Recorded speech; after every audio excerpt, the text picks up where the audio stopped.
setting this up. Okay. I'll set that up. I've known Debra Segal for a long time. She's an excellent birder. She's been president of the Alachua Audubon Society for a number of years, and she's a fun person to go birding with. She's also an authoress who has a book about growing up in Gainesville and riding across Paynes Prairie.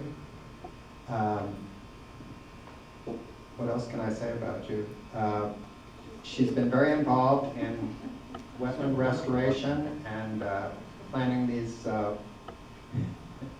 wetland mitigation sites, and she's going to talk to us tonight about Sweetwater and other projects around the state. Come on up.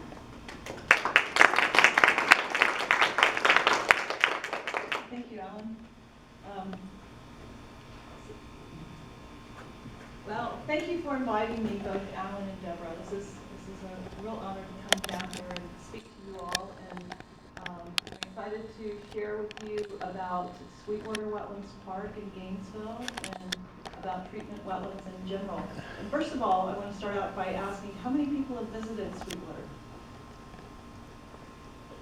That's pretty good, almost half the audience for a location that's 2.5 hours away.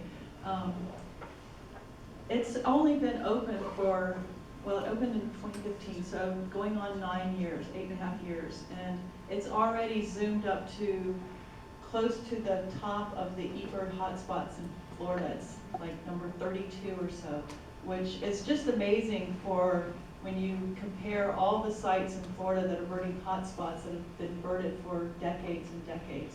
So it's really a bird mecca, and with the public use facilities that the city designed with the park, that's just made it so much more accessible for us birders and wildlife photographers. Got to get all these things figured out here. Looks like a gator. Yes. Supposed to be. I will talk about that. Debbie, hold the microphone close to your mouth. Okay, Alan, it's changing on your screen, but it's not changing up here. Turn them off. She says it's not changing on.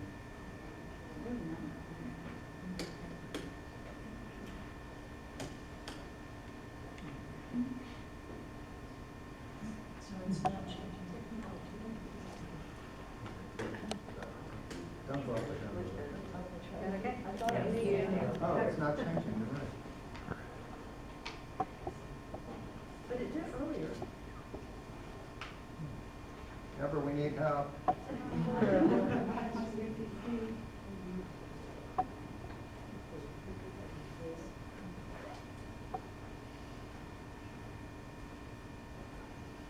Oh, wait, let's go to, maybe we got out of the slideshow. Oh, yeah. Somehow we got out of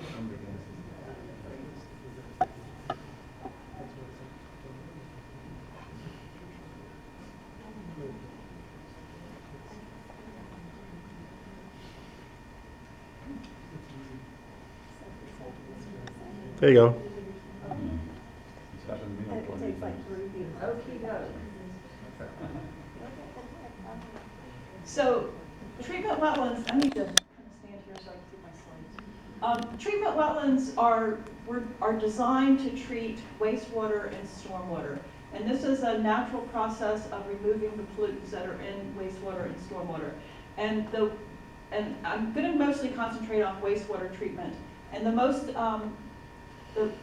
common ways of disposing of treated wastewater is discharging into creeks or streams, like you see right here, and this is an urban stream.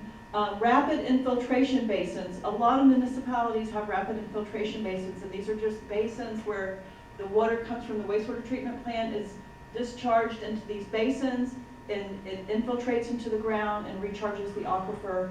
And that water is getting no more treatment, no more cleansing than the condition that it came out of the wastewater treatment plant.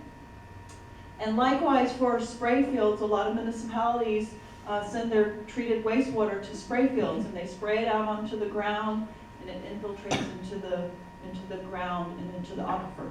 But the beauty of treatment wetlands is when that water goes into a wetland through a lot of natural processes, which I'll show you, there's a much more cleansing ability that occurs in the wetlands. And so it removes a tremendous amount of nitrogen and other pollutants by going through a wetland that you do not get from these methods. Hey Debbie, this isn't the upgraded presentation. The one that, No? okay.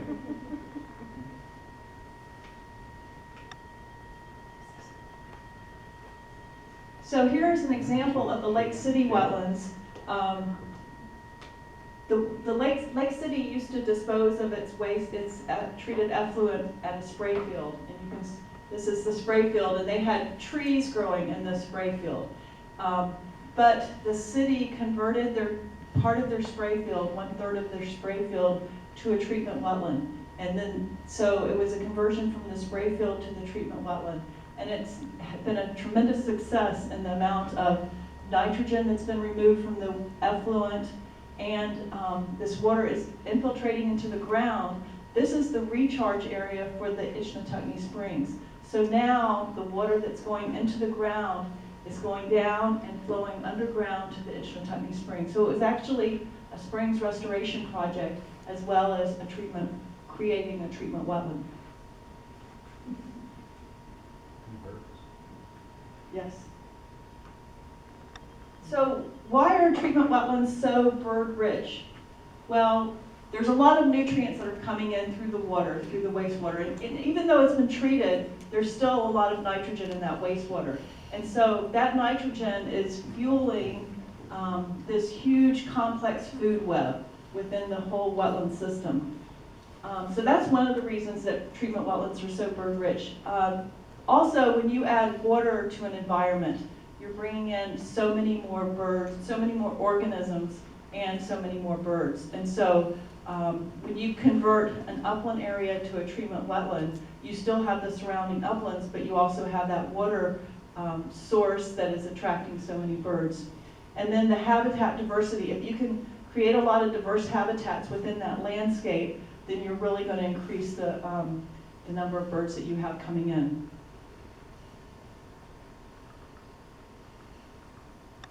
So I'm going to talk a little bit about Gainesville and Sweetwater Wetlands and kind of explain to you why Sweetwater was built in the first place. And I know that Alachua Audubon just had a field trip to Gainesville 2 weeks ago, and I know that you all went to Sweetwater Wetlands. So this is an urban creek that starts out in downtown Gainesville. It's called Sweetwater Branch, and it flows down. And historically, it discharged right here at the north end of Paynes Prairie. And that was one of the main sources of water for this huge prairie system. Well, Paynes Prairie was privately owned for many, many years, and the cattle ranchers, the Camp Brothers, excavated a big canal, a mile-long canal, to divert that water coming from Sweetwater Branch to the lowest part on Paynes Prairie, which is Alachua Sink, because they were trying to dehydrate this and dry this area up to make it better for cattle ranching. And so, and it did, it dehydrated, it didn't dry this out completely, but it dehydrated it enough that the cows could graze at during most of the time. And then, so the stream has gone down, flowed down to the Alachua Sink, carrying all of the stormwater discharge from all of the impervious areas that are around downtown. Well, then the Main Street wastewater treatment plant was built right here, and guess where they discharged their wastewater? Same place. Into Sweetwater Branch, yes. And when it was first built, it had very little cleansing. So there was very highly polluted water going to Alachua Sink. And over the years, it upgraded and upgraded and upgraded. But still, there was a tremendous amount of pollutants that were flowing through this creek and this canal going to Alachua Sink. Alachua Sink is flowing into the aquifer. And we have a drawdown, a cone of depression from our well field in Gainesville that's directing the flow of the aquifer all the way down to this area towards the well field. So eventually that water can end up in our aquifer and at our well field. Well, it's ending up in the aquifer, but going to our well field. So the state of Florida said, Gainesville, you need to clean this up. You're causing too much pollution to the aquifer here. And so the city did several alternatives analysis and determined that building a treatment wetland right here, capturing this stormwater that's coming from down here and the wastewater coming from here, capturing it, cleansing it up, and then discharging it onto Paynes Prairie was the most cost-effective and technologically the best approach to this problem.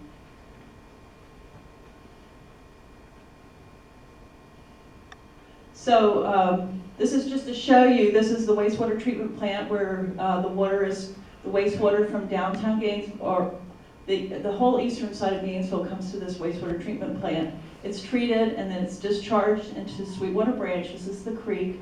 And then stormwater is also collected all along the path of Sweetwater Branch. It goes into the creek as well.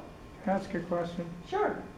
What is it treated with at the, When I say treated wastewater, yeah, it's going through the wastewater treatment plant. It's advanced. what is it treated with though? Well, it's the whole process of the whole wastewater treatment plant, going from its advanced. It's an activated sludge, a wastewater treatment plant. So activated sludge is bacteria that is aerated there, and the bacteria remove the dissolved BOD, the oxygen-demanding materials in the water. So the treatment plant primarily removes organic matter and to a certain extent nitrogen, but not nearly all of it. Thank you. And it's chlorinated? Yes, it is.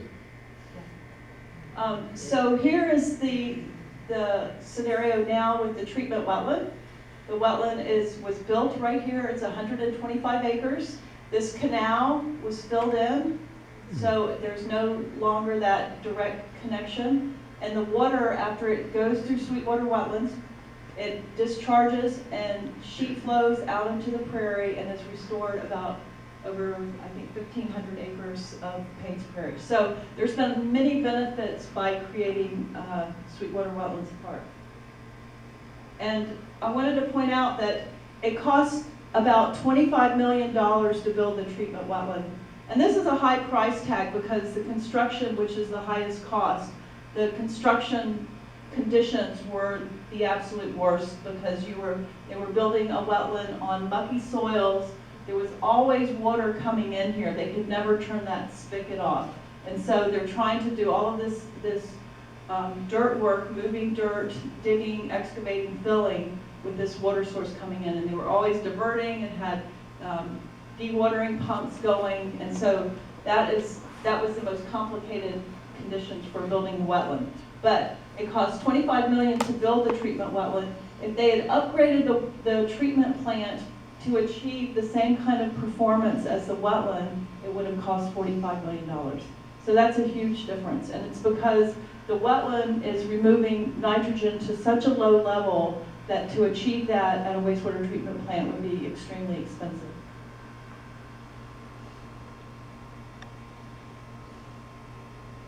So this is what's happening.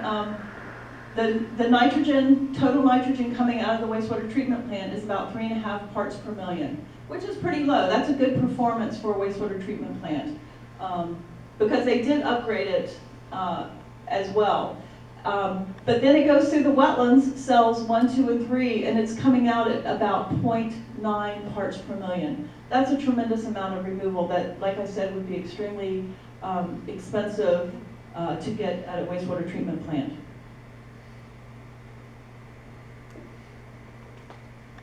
So how does a wetland remove the nitrogen? What's going on? Well, the process is called denitrification, and it's a net removal of nitrogen from the water. So the key is for the nitrogen at the wastewater treatment plant to get converted to nitrate nitrogen. That would be the oxygenated form of nitrogen, nitrate nitrogen. And so when nitrate nitrogen comes into the wetland system, the nitrogen is converted to nitrogen gas, and there's a net removal of nitrogen from the system. So that nitrogen is being completely removed and converted into nitrogen gas. And the way that that happens, it's a natural microbial process, and it's a gazillion microbes. All these bugs in the sediment are converting the nitrate nitrogen to nitrogen gas because they're chowing down, they're eating the organic matter, and there's very little oxygen, so their oxygen source is this oxygen over here in nitrate. So all of these bugs are eating the organic matter, and you have to have very little or no oxygen in the water so that they're using this nitrogen source, and they convert that nitrate to nitrogen gas, and it's a complete loss. And the way to think about this, how many gardeners do we have in the room? You know, when you mulch your garden, and after several months that mulch just kind of disappears, and it's those microbes that are chowing down on it, that they're decomposing that organic matter, right? Well, they're using the oxygen in the air. Well, these microbes are using the oxygen that's on the nitrogen, that nitrate. So that's the process that's occurring. So what has to happen for this to occur is it has to be continuously flooded. If the wetland dried out and oxygen came in, you wouldn't have that denitrification process. And you have to have vigorously growing plants, completely vegetated, so that there's always an organic source going into the sediments. Because the plants, when they grow new leaves, they slough off their old leaves, and that organic matter goes into the sediments. So it's really nice. No chemicals, no pumps. It's sunlight, plants, and water. So here's a drawing of Sweetwater Wetlands Park. And what happens is that the water comes in right here. This is the start of the process. This is where Sweetwater Branch enters. And the water comes into this reservoir, and then it's diverted to cells 1, cells 2, and cells 3. The water flows slowly through the cell. It collects in this deep water zone, and then it slowly flows through here. This is where all the denitrification is occurring. And then in about 5 or 6 days later, the water reaches the south end. It collects into this long canal, and it's pushed off into the prairie. And this is where it's rehydrating this area. So that is how this wetland system works. The brown areas are walking berms. There's over 3.5 miles of walking berms here, so you're elevated and you can see out over the wetland.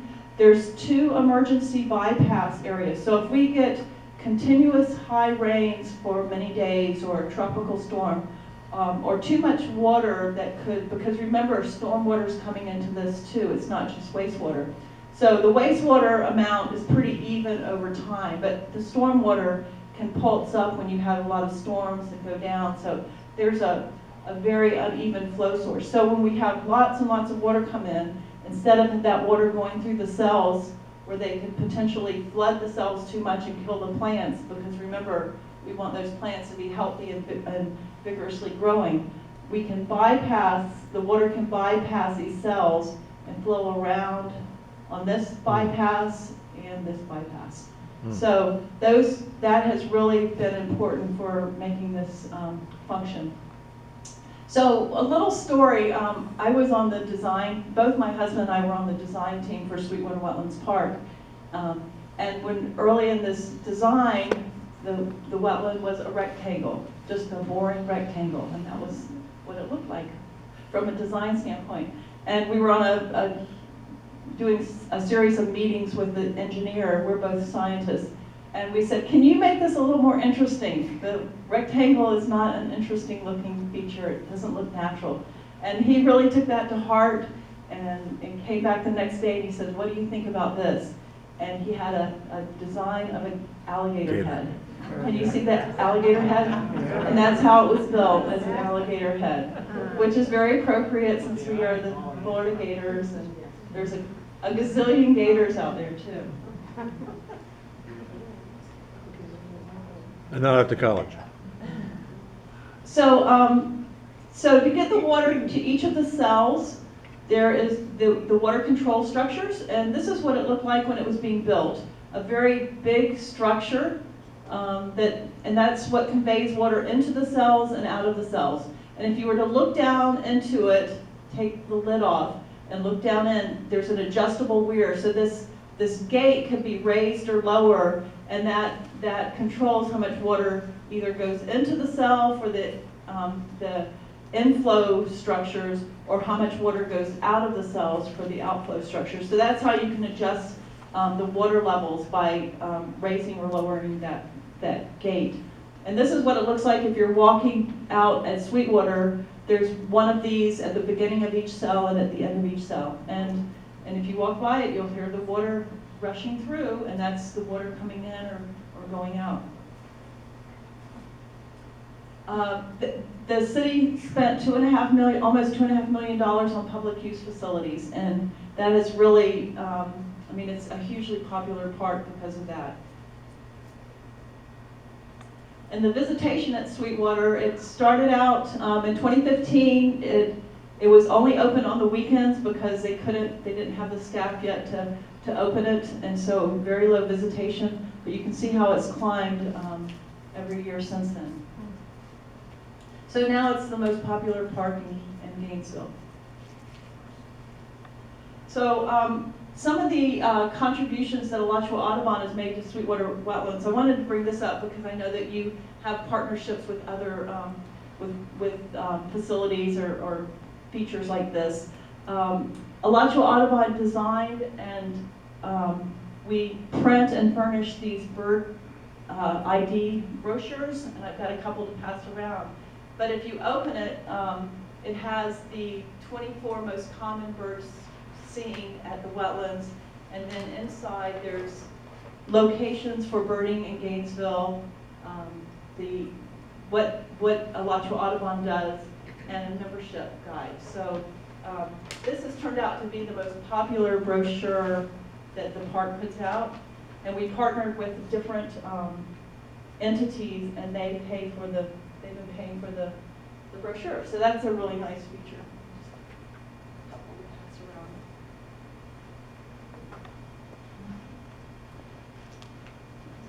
So we do guided bird walks every Wednesday morning from September through May, so not in the very hottest months. And so that's every Wednesday. And I lead the second Wednesday of the month, which was yesterday actually. And whenever I do that, I ask how many people are from out of town. And it's just amazing how many visitors we have, birders that are passing through or people coming to stay with family and find out about Sweetwater. So I'm always amazed at how many new and out-of-town people come. We donated 15 pairs of binoculars to Sweetwater, so the rangers, whenever they have the educational programs, they can use those donated binoculars. And we funded a whiteboard map, and so it's this big map of Sweetwater, and it's a whiteboard that you can write on. And so if you see a rare bird or something interesting, you can put an arrow on the park, on the map where it is, so other people know, because it was hard when these rare birds were showing up and then you had 125 acres, where do you go to see it? We are funding the transportation of 4th graders to field trips to Sweetwater Wetlands Park and Morningside. The county cut back on the funding for these nature programs, and so that was something that we were able to be kind of a behind the scenes on this environmental education program. And we're in the process of funding educational signs for cells 2 and 3, which do not have any signs. And we're constructing a forested nature trail. That was in the original design, but it never got built. And so it looks like maybe it will happen now. So how do you enhance the wildlife value at sites like this? And as I mentioned, Sweetwater's very high on the eBird list. It's tied for number 32 at 262 species. On the Christmas bird count, we get right around 100 species in about 3/4 of a day at this one site. So that's pretty phenomenal, the number of species. And I would say that probably the biggest key to this is habitat diversity. If you're already going to, this is Sweetwater, this is the alligator head upside down. And you park right here and walk through the entrance right here. This is cell 1, 2, and 3. And so if you have habitat diversity, the more diverse habitats you have, the more opportunities for different types of birds and wildlife to come in. And so Sweetwater already had this thick tree line around. So you already had this upland habitat. But now there's the open water, there's shrub wetlands, there's a lot of buffer area around the cells, and that's really important. The shrubby areas, these weedy areas, we've had yellow-breasted chat, Wilson's warblers. In migration, you can walk around and see quite a few prairie warblers and yellow warblers. So there's just a lot of, the habitat diversity is a really important feature for increasing the wildlife value. And so if you look at, this is the treatment wetland, that's not very diverse, is it? There's habitat in there, probably a lot of, in the winter time, swamp sparrows, marsh wrens, rails, Virginia rail, king rail, Sora rails, but this is not very diverse. But if you could add to that this shrubby, the tree line, the open water area right here, this is a tree island that was just planted during the early construction stage. And now these trees are grown pretty high and providing a good forested area. And for here, if you can leave a lot of weedy areas and decrease the mowing as much as possible, that's going to also increase the habitat. Hugely important, and both this wetland and the Lake City wetland, which I'm going to talk about a little bit, the tree islands have been really important for rookeries. And this is a tree island. There were this clump of cypress trees where the original footprint was for Sweetwater. And so in our design, we said, let's leave these trees and build the wetland for the rest of the footprint. If the trees live, that will be great. If they don't, at least they will serve a purpose until they die. And even when they die, they'll have the logs that fall in. And they could die because we're flooding and digging around them and making it much deeper and wetter. Well, they declined somewhat, but these have been the location of quite a few great blue heron nests and hinga nests. And those are the obvious birds that we can see, but I'm sure a lot of other things have nested in there as well. So that's really important in that landscape of a treatment marsh. This is the Lake City wetland, and there was a line of Carolina willows where they built the wetland. So they left the willows, and lo and behold, a rookery developed. There was no rookery there before because it was just a spray field, an upland spray field before. Cattle egrets and other types of egrets and herons, and we found a glossy ibis nesting in there. That was the first documented case, at least that I could find, of glossy ibis nesting in Lake City, Columbia County. And they probably had, but it's not very common. And so, and here's another example at Sweetwater, a tree island that was left. You can see the marsh was built all around it. There's not much diversity here in terms of habitat, although it's a lot of marsh habitat. But just having this tree island, and you have logs and trees that fall, and it's just much more valuable for wildlife, including this black-crowned night heron juvenile that was in there. So another thing is having snags, and wetland birds, of course, are feeding in the edge of the water or along the water, but they like to perch in areas. And this was, the contractor kind of thought we were a little wacko when we asked if he would plant a few dead trees in Sweetwater. But he did, and because they had a lot of trees that they cut down, and so he put in some trees. There's a couple of them, and look, I mean, it was like immediate to have birds coming and perching on them. They have since fallen down, but they lasted for probably 3 years or so. And then having open water areas, and you can see all the ducks that are back in here. This was kind of early on also. A lot of the open water areas have filled in with floating plants, which for water quality treatment is fine. It's not quite the same duck habitat, but having open water where you can is also increases the wildlife habitat or wildlife diversity. So Sweetwater's been so successful in Gainesville, both from a water quality enhancement perspective and a public use facility, that the city of Gainesville decided that they would build a second treatment wetland.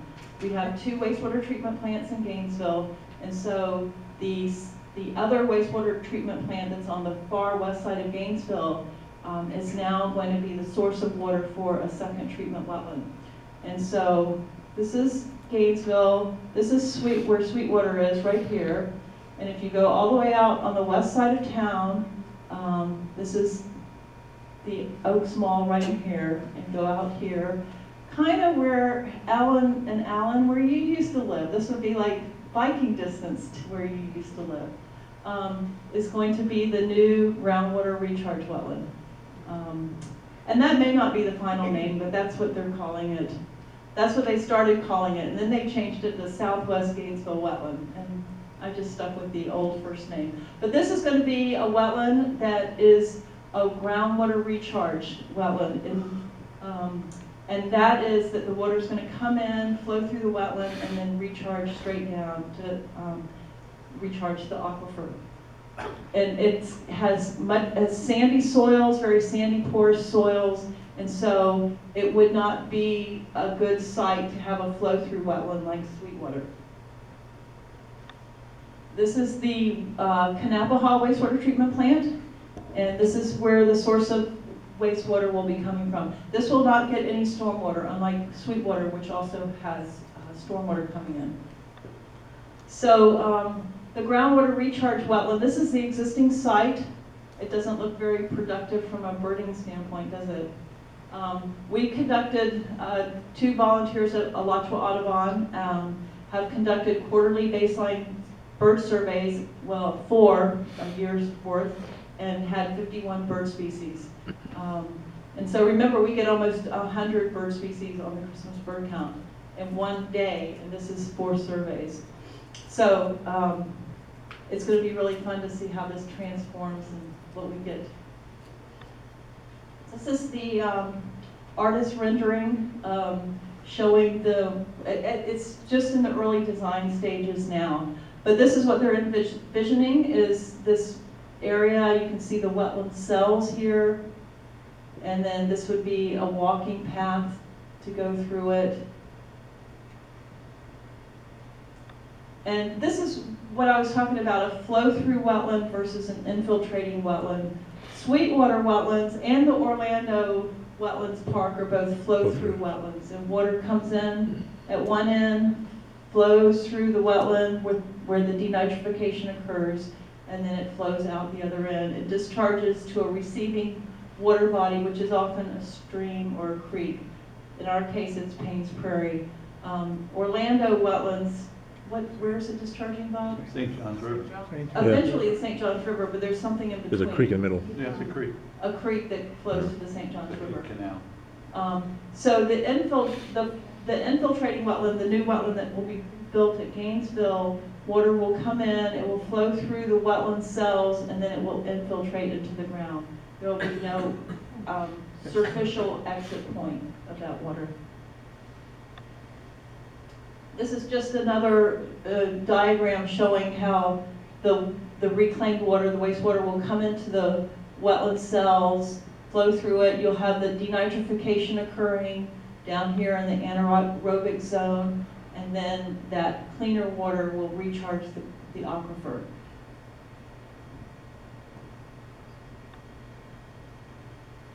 So this is the schedule. The land has already been purchased, and it's in the early design stages.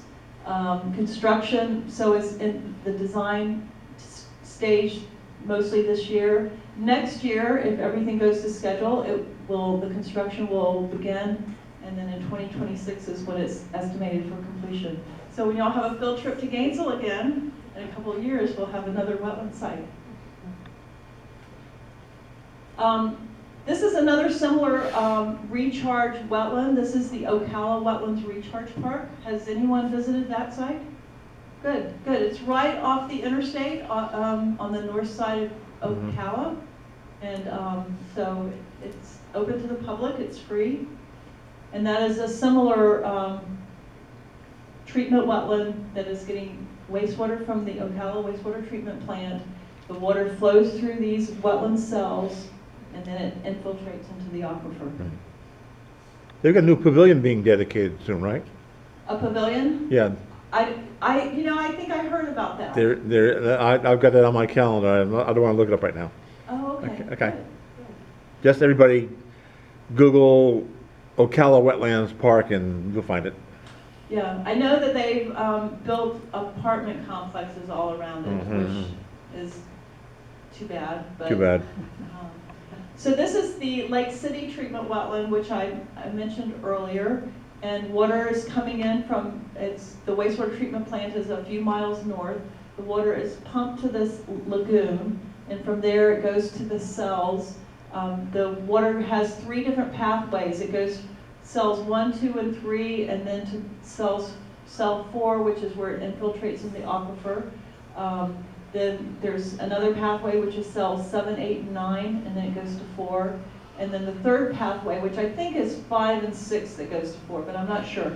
But there's 3 different pathways. And that's important because if for some reason you needed to take cell 1 offline for whatever reason, for some kind of construction, you could still use the rest of the wetland cell because you have 2 other pathways. This wetland, this was a spray field that they converted. There's another spray field south of this road that they use, and there and another spray field that's over on right over here that they also use, and they're getting ready to convert one of the spray fields. This has worked so well that they're getting ready to convert another one of their spray fields to a treatment wetland. It has a lot of good birds. It does. It's closed to the public, but the staff is really accommodating, and whenever we ask if we can go bird watching there, they say yes. We do. It's within the Lake City Christmas bird count circle. We do the count there, and we have gotten about equally number of bird species, close to 100 species on the Christmas bird count here.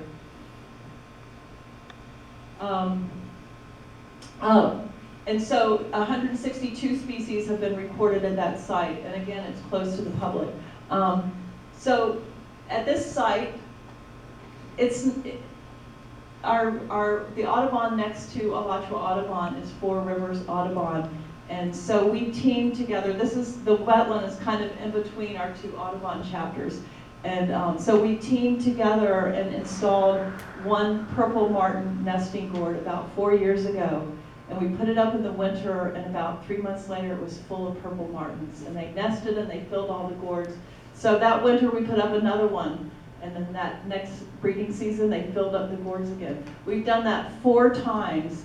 Last year, I didn't change this. Last year we fledged over 150 purple martins at the wetlands, and so last month we just put up another one. So we're going to see. It's really exciting. I mean, there's just this in the nesting season for purple martins. You go out there and there's like probably 100 of them flying around, and so that's really exciting. So how do you build a treatment wetland? Well, a lot of clearing, grubbing, and moving dirt. And the challenge for the engineering challenge for Sweetwater, and I'm sure it was done for Lake City too, is called balancing the cut and fill. And what that means is that you don't want to bring any dirt into the site or take any dirt out, because that's very, very expensive moving dirt. So they're excavating and they're filling all within the site. So you're trying to balance that cut and fill so that all the dirt that you excavate, you have a use for it right there on site. So for Sweetwater, it took 3 years of construction. It was quite a challenging project. And these are pictures from Sweetwater. And then after you are moving, you've cleared it and you've done the earthwork, you build the wetland cells. This is cell 2. This is the deep water zone. This is the marsh that hasn't been planted yet. And so the water is just in the deep zone, and you do elevation gradients to make sure that you have all of your grades and elevations correct. And then when the survey is determined to be correct, you slowly fill the marsh and make it shallow like this, and you bring in the wetland plants. And these plants were harvested from a permitted marsh, a natural marsh, and you can go in and collect the plants. It's called a donor marsh, and the plants arrive in these tubs. These tubs have holes in them so that they can be in the water and stay hydrated while they're being planted. This water is only about 4 to 6 inches deep because these are just bare root plugs. And the water's kept low for 1 or 2 months, so as the plants establish and start expanding their root system. So the plants that were planted at Sweetwater and at the Lake City wetland, the edge plants were soft rush, Juncus offusius, and sand cordgrass, the Spartina bakeri, and these were just along the edge. But inside of the marsh, there were 5 wetland species that were planted, and these were all native, vigorously growing plants, very adapted to continuous inundation. And it was pickerelweed, lanceleaf arrowhead, giant bulrush, fire flag, and the fire flag was selected because it's the preferred food of purple gallinules. And purple gallinules were hard to find in Alachua County. It was a hard year bird to get on your year list. And we planted this, and now they're breeding there. They're very, I won't say they're common, especially when you compare it to the common gallinule, but they're there, and they're breeding, and we see quite a few. And then the 5th plant is the knotted spike rush. So those are the 5 species that were planted. They were planted on 3.5-foot spacings. You can see them planting, so you can see that the water level is really shallow here, and that's so that the plants can get established. And just in 2 months, look at the difference. This was during the growing season. This was planted around April or May, so it's prime growing season for plants, and they grew very quickly. This is the deep water zone. This is the shallow marsh. This is a tree island that was left, and there's one of our planted snags right here. And this is 1 year post-planting. The plants have completely filled in. They're fertilized every day with that nitrogen water coming in. And so I just conclude by saying that what are the benefits of treatment wetlands? The primary reason that you have these are you're cleaning the wastewater and stormwater, in the case of Sweetwater, that's coming into the wetland system. It's a way of getting much cleaner effluent. It also protects the receiving water bodies. So for the Orlando Wetlands Park, it's helping to protect the St. Johns River by having cleaner water going in. For Sweetwater, it's helping to protect Paynes Prairie. In this case, it was much more economical to build than upgrading the wastewater treatment plant, and it enhances wildlife value.